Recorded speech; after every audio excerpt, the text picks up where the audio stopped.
Good evening, and welcome back to another episode of the Bless Chukwu Show. How is everyone doing? Hope we are still maintaining that social distancing, wearing the mask, and staying safe and keeping alive. Well, today I want to say a happy Father's Day to all the wonderful uncles, brothers, and fathers out there. You know, you guys make the world go around. Well, this is another intriguing episode of the Bless Chukwu Show. Today, we're going to be talking about what keep your marriage going like the Energizer battery. That means you never get tired. You never get tired of each other, and you keep going and keep going. So before we go to that, did you buy your husband or your brother or your uncle a very nice gift, or your father a very nice gift this past Father's Day? I hope you all did. I did. I tried. But anyways, I want to welcome everybody back. Today we're going to be talking about that will make our marriage to spice up and continue to grow longer and continue to stay together as long as God permits us to be alive. You know, it's only death that can separate us from our spouse and our loved ones. So, but before we go further, don't forget to subscribe to our YouTube channel and visit us on Facebook, on Instagram, and send us a message on blesschukwu@verizon.net. Also, don't forget to turn on your notification bell so that whenever we get a new show, you will be notified. So welcome again to the Bless Chukwu Show. My name is Blessing Chukwu. Remember, at the Bless Chukwu Show, we talk about marriage. We talk about relationships. Yes, we do. We talk about religion. We talk about education. We talk about empowering women, especially the God child. We talk about charitable foundation. And most importantly, we help you unfold your dreams and let you in what is going in and around the world. So welcome back to another intriguing episode of Marriage Topic. So today there are 3 things I'm going to talk about that can keep your marriage going.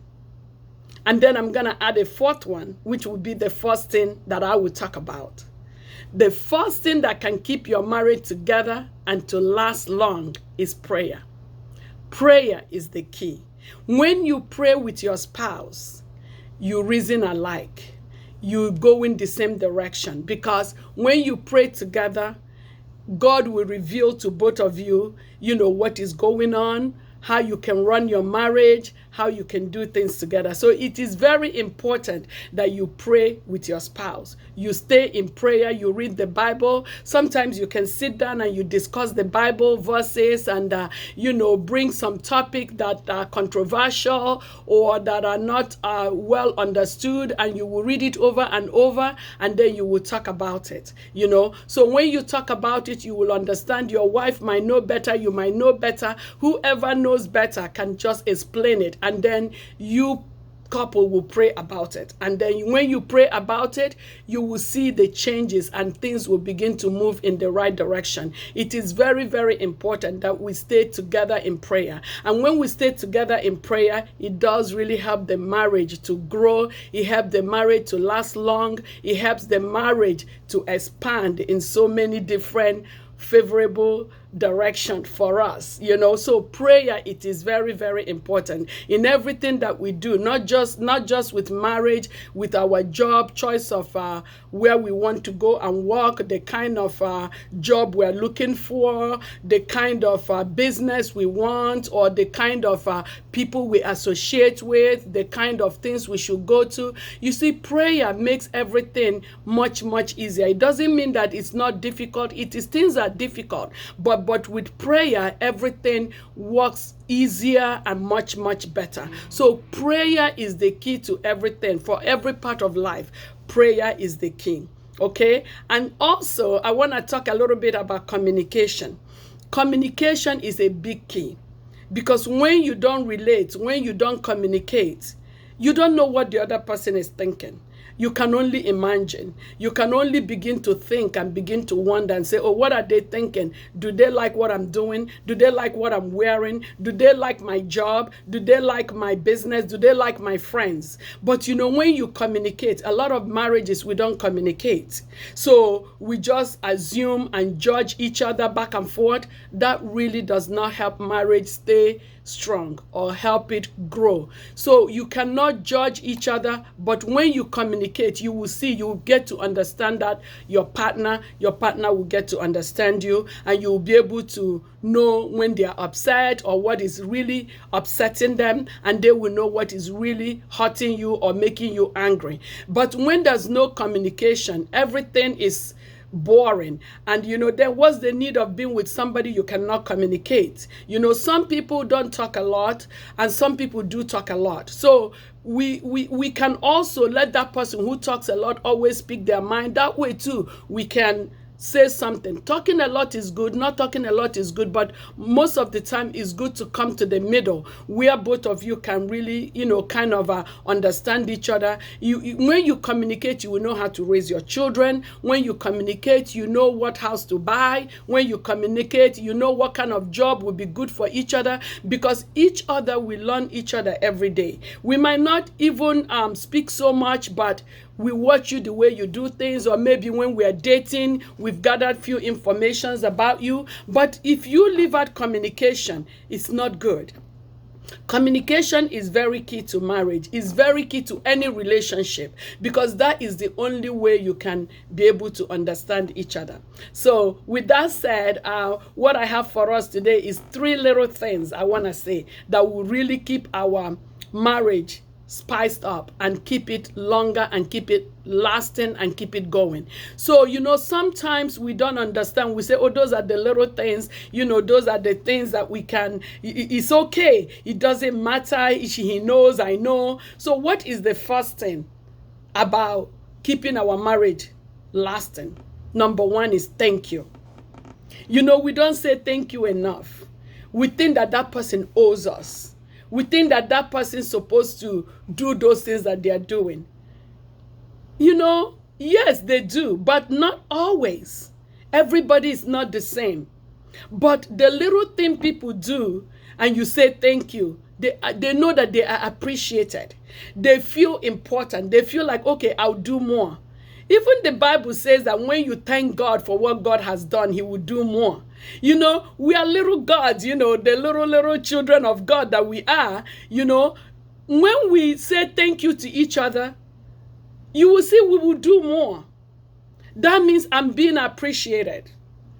You know, you're being appreciated. Even if it's like they go to work, they usually stay late at work.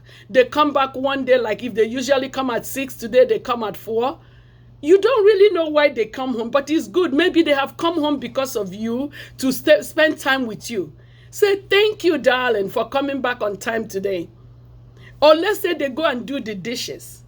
Oh, thank you, darling, for doing that dishes for me. I was going to do it, but, you know, especially we women, you know, most of the time we might be home and we are taking care of the kids and we are running around doing different things, shopping, cleaning, you know, laundry, all those kind of stuff. And then your husband comes home early and say, okay, let me get that for you. Say thank you.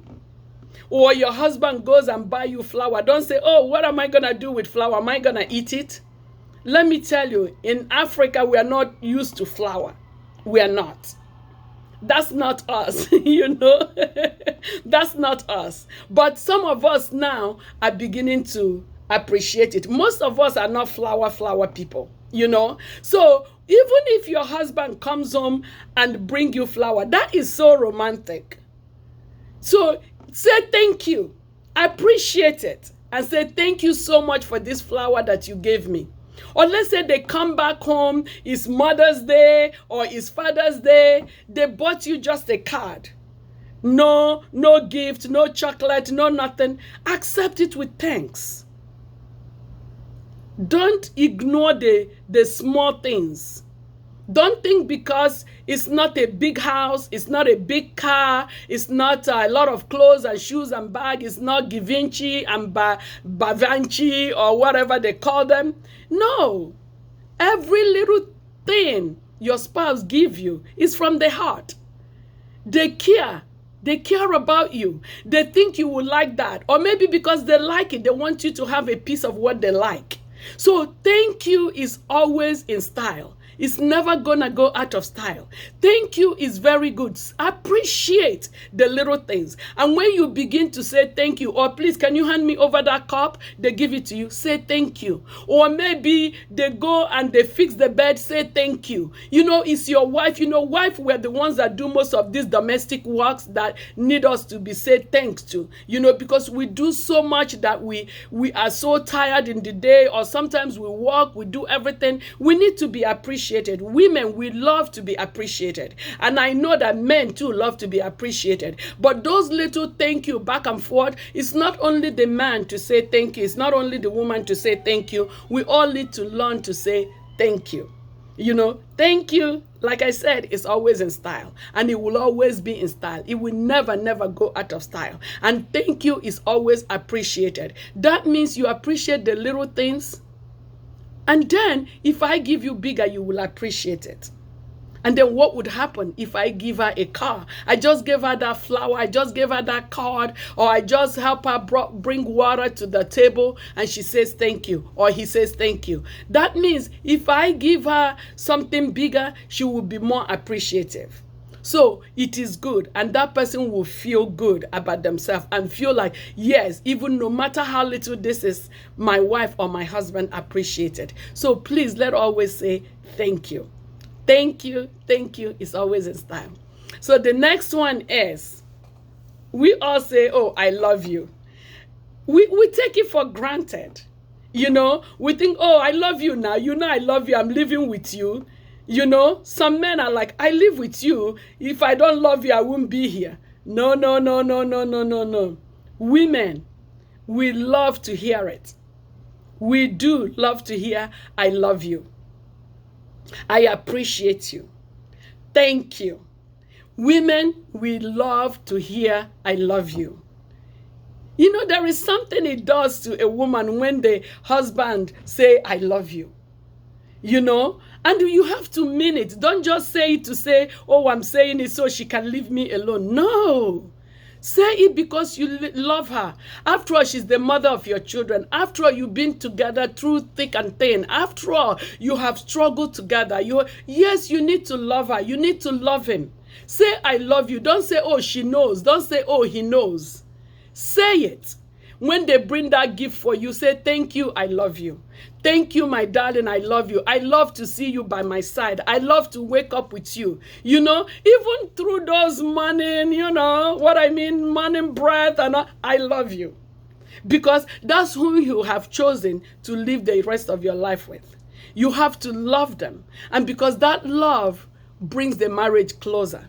When you tell a man, I love you, he appreciates it. When you tell a woman, I love you, she appreciates it. But we have to tell it to each other. We have to continually say it to each other. They say, what you don't use, you lose.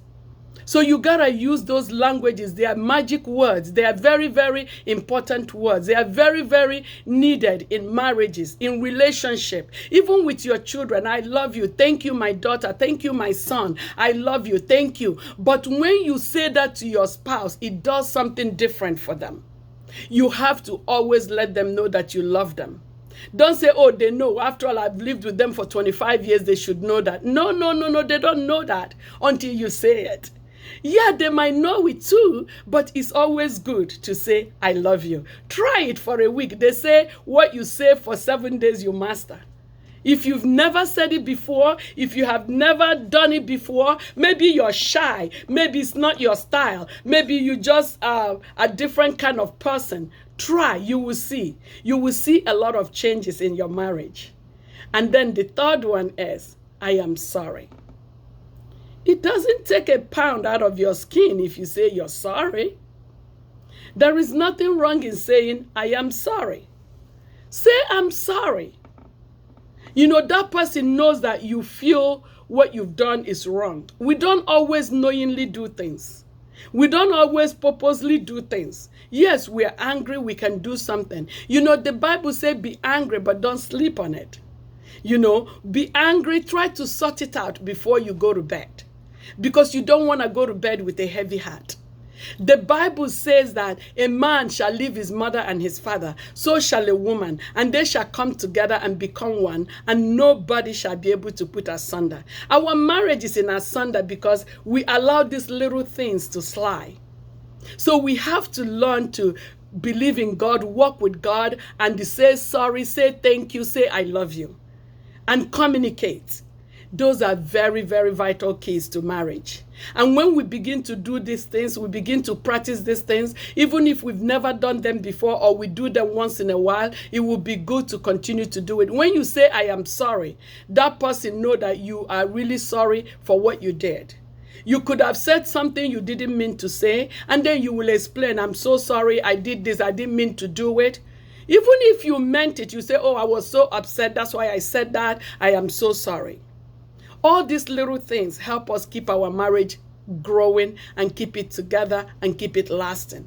But if we don't use these little magic words, it's always some things will get us upset, and then we begin to, stay away from each other, and we begin to, that's when you start to see divorce, you start to see separation, you start to see anger building in the marriage because of little things, because the Bible says that our heart is desperately wicked, and then we begin to harbor those things, we begin to cook them in our heart, and that person doesn't know that you're being hurted. It doesn't matter who says sorry first, even if you're wrong, sometimes you can say, okay, I'm sorry, why are you not talking to me? And then the person will explain why they are not talking, and then you will explain why you did what you did. But if you're always waiting for him to say sorry or waiting for her to say sorry, it kind of causes so much drama and so much trauma in the marriage, and it brings so much strife, and it brings so much pain and ache and hatred and disengagement. So we have to stay engaged all the time. We have to stay together all the time. And I'm gonna add a freebie. I know now we are living in pandemic time and all those things. We hope that things are letting out quickly and it will be okay very soon. But try to start to date again.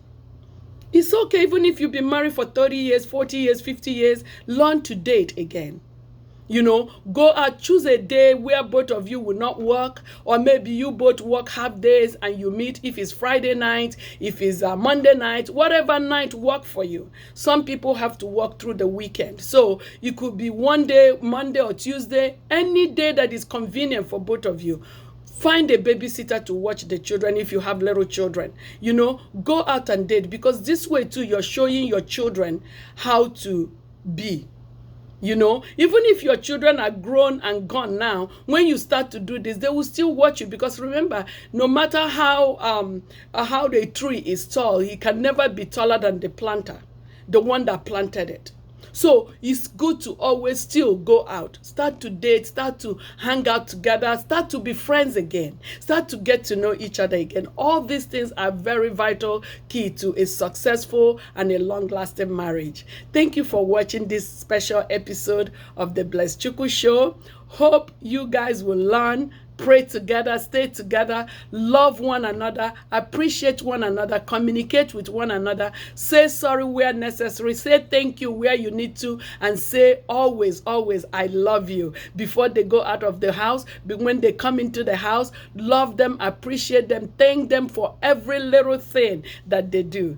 Thank you so much for watching. I appreciate all you, my viewers. May the Lord continue to bless you and continue to keep us safe in this pandemic. Don't forget to subscribe to my YouTube channel and turn on your notification bell so that whenever we have a new show, you'll be the first to know. Remember, we are on all social media, Instagram, Facebook, name it, we are there. Thank you so much. Once again, this is Bless Chukwu for the Bless Chukwu Show. Have a great and a wonderful rest of the week. God bless you. Bye-bye.